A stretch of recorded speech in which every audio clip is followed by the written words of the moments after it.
আসসালামু আলাইকুম। আজকের এই ভিডিওতে আমরা অ্যাক্টিভিটি সিলেকশন এই অ্যালগরিদমটার আমরা কোডিং ইমপ্লিমেন্টেশনটা দেখব। প্রথমেই আমরা এই প্রবলেমটা বোঝার ট্রাই করি। আমাদেরকে হচ্ছে ৬টা টাস্ক দিয়ে দিছে অথবা অ্যাক্টিভিটি দিয়ে দিছে।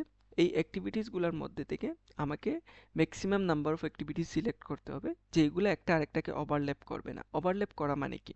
আমার একটা অ্যাক্টিভিটি শুরু হইতেছে, এই ফার্স্টটা হচ্ছে স্টার্টিং টাইম, সেকেন্ড ওয়ান হচ্ছে এন্ডিং টাইম।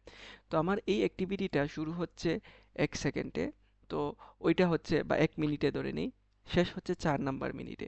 পরেরটা শুরু হইছে ৩ মিনিটে, ৫ নাম্বার মিনিটে গিয়ে শেষ হইছে। আমি একসাথে ২ টা অ্যাক্টিভিটি করতে পারবো না। আমি হয় এইটা সিলেক্ট করব অথবা এইটা সিলেক্ট করব।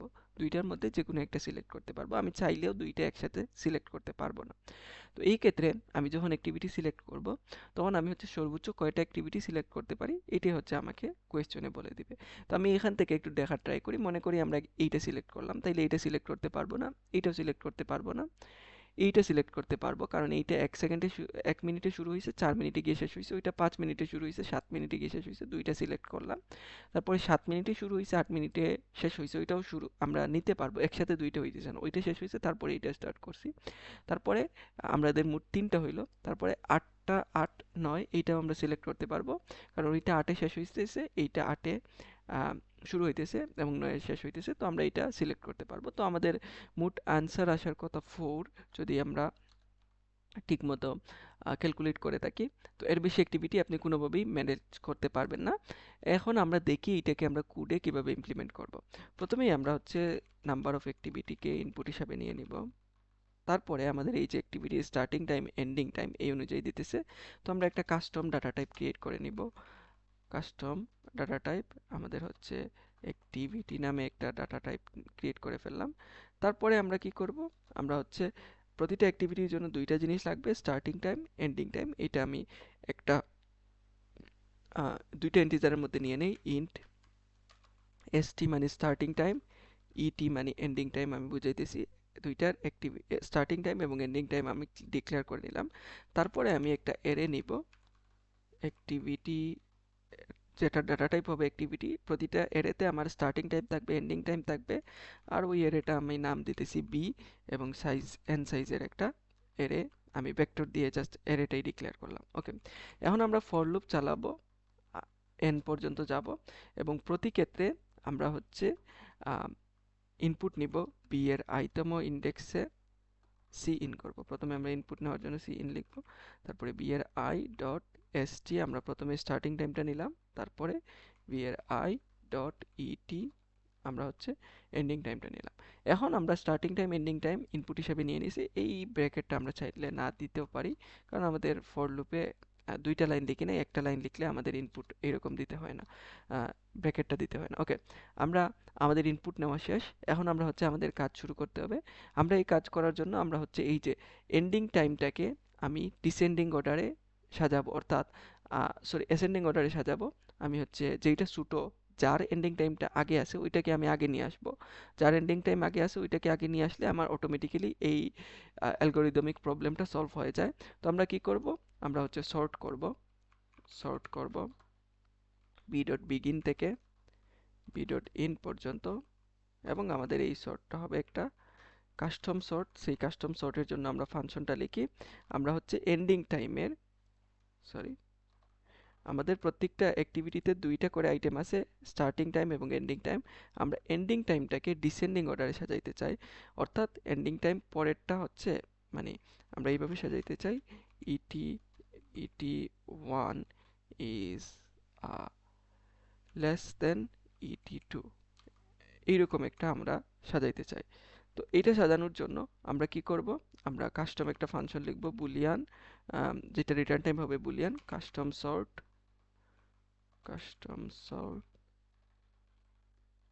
এটাতে আমরা কি কি নিব? অ্যাক্টিভিটি নিব, অ্যাক্টিভিটি a1, অ্যাক্টিভিটি a2, আমরা ২ টা অ্যাক্টিভিটি নিয়ে নিলাম। এই ২ টা অ্যাক্টিভিটি আমরা যখন আসবে তখন আমরা রিটার্ন করব কাকে? a1 dot a1 dot et is less than a2 dot et। এটা হইলে আমাদের কাস্টমলি সর্ট হয়ে যাবে। তো আমরা কাস্টম সর্টটাকে আমরা একটু লিখে ফেলি। এখন আমরা একটু দেখি আমাদের কাস্টম সর্টটা ঠিকঠাক মতো হয়েছে নাকি না। তো এটার জন্য আমরা এই যে এইটাকে জাস্ট আউটপুট হিসাবে আমরা একটু দেখার ট্রাই করি, যে আমরা এখানে সি ইন করতেছিলাম, আমরা এখানে সি আউট করে দিব। সি আউট আমাদের স্টার্টিং টাইম, তারপরে মাঝখানে একটা স্পেস দিয়ে আমি এন্ডিং টাইমটাকে প্রিন্ট করে দিলাম। তারপরে এখানে একটা এন্ডেল দিয়ে দিই যাতে আমাদের নিউ লাইনে চলে আসে। সরি, আমাদের এন্ডেল দিয়ে দিলাম। ওকে, এখন হচ্ছে আমরা এইটাকে রান করে দেখি আমাদের অ্যাক্টিভিটির এন্ডিং টাইম অনুযায়ী সাজিয়ে মানে সর্ট হয়ে আসে কিনা। না, হ্যাঁ, সর্ট হয়ে আসছে 4 5 6 7 8 9 এইভাবে আসছে। ওকে, এটা অলরেডি ছিল। তো আমরা হচ্ছে একটু ট্রাই করে দেখি ডিফারেন্টভাবে। এই দুইটাকে আমি হচ্ছে উপরে নিয়ে যাই, তাহলে হচ্ছে আমরা দেখি কি হয়। আমরা এখন যদি দেখি তাহলে ওই যে সর্ট হয়ে আসবে, আবার শর্ট হয়ে আসছে। তো আমাদের লাস্টে 7 ছিল, 9 আসছে। ওকে, যার এন্ডিং টাইমটা আগে আসছে সে আগে চলে আসবে। এটা যদি আমরা করতে পারি, তারপরে আমরা কি করব, আমরা এন্ডিং টাইম অনুযায়ী দেখব যে আমি দেখব এই যে প্রথম অ্যাক্টিভিটি, এই অ্যাক্টিভিটির স্টার্টিং টাইমটা আগের এন্ডিং টাইমের পরে আছে নাকি না। এটা আমি কখন সিলেক্ট করতে পারবো, আমার এইটার স্টার্টিং টাইম যদি 4 থেকে বেশি হয় তাহলে, অথবা 4 থেকে বেশি অথবা সমান হয় তাহলে নিতে পারবো, আদারওয়াইজ নিতে পারবো না। এটার জন্য আমরা কি করব, ফর লুপ চালাবো। Int I less than n, আমরা n পর্যন্ত যাব। তারপরে আমরা কি করব, আমরা দেখব যে if আমার এই যে b এর i তম ইন্ডেক্স, কারেন্ট যে ইন্ডেক্স, এর এন্ডিং টাইম et মানে ending time is less than or equal to আগেরটার হচ্ছে কি হইতে হবে, ওকে সরি, স্টার্টিং টাইমটা, এইটার স্টার্টিং টাইমটা আমার আগের যেইটা আছে ওইটার গ্রেটার দেন অর সমান প্রিভিয়াস। তাহলে আমরা প্রিভিয়াস ইন্ট প্রিভিয়াস ইটি মানে এন্ডিং টাইমটা আমি এখানে লিখে রাখতেছি। যদি প্রিভিয়াস এন্ডিং টাইমের শুরুতেই 0 দিয়ে দিতেছি, কারণ শুরুতে আমাদের কোনো ভ্যালু থাকবে না।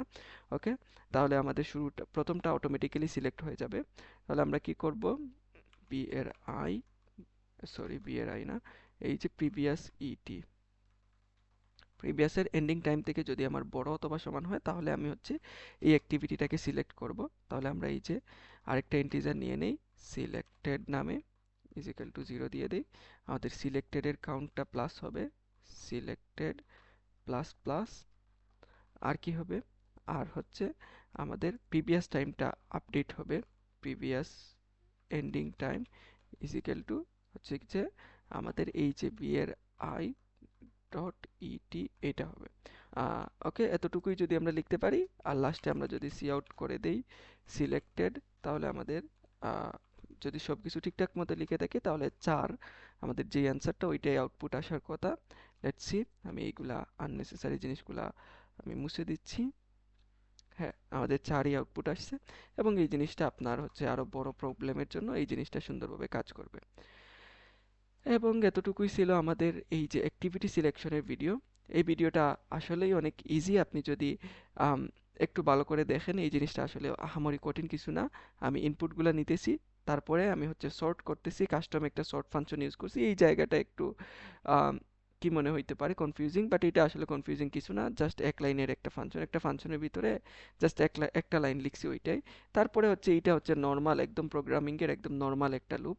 আমরা দেখতেছি, প্রতিবার চেক করতেছি যে আমার এই যে এইটা নিব নাকি না, এইটার ডিসিশন নির্ভর করবে যে আমার এইটার স্টার্টিং টাইমটা এর আগেরটার এন্ডিং টাইমের থেকে বড় হইতে হবে। তো এইটা আমি নিব কিনা না, এইটা ডিসিশন নিব ওই সময় যখন আমার আগেরটার এন্ডিং টাইম এইটার স্টার্টিং টাইম থেকে বড় হইবে, অর্থাৎ সরি ছোট হইবে। অর্থাৎ এইটা হচ্ছে এই যে 4 যদি 3-এর থেকে ছোট হইতো তাইলে আমরা নিতাম, but 4 is greater than 3, so এই জন্য আমরা নিতে পারবো না। তো এই লজিকটাই আমরা বারবার ইমপ্লিমেন্ট করতেছিলাম। তো এই জিনিসটা আসলে অনেক ইজি, অ্যান্ড আপনি যদি কোডটা বুঝে বুঝে করতে পারেন, আপনার যেই এক্সামই আসুক না কেন এটা আপনি ফুল মার্কস পেয়ে যাবেন ইনশাল্লাহ। অ্যান্ড এতটুকুই ছিল আমাদের অ্যাক্টিভিটি সিলেকশনের video. Thank you for watching this video. See you in the next one. Till then take care, tata, আল্লাহ হাফিজ।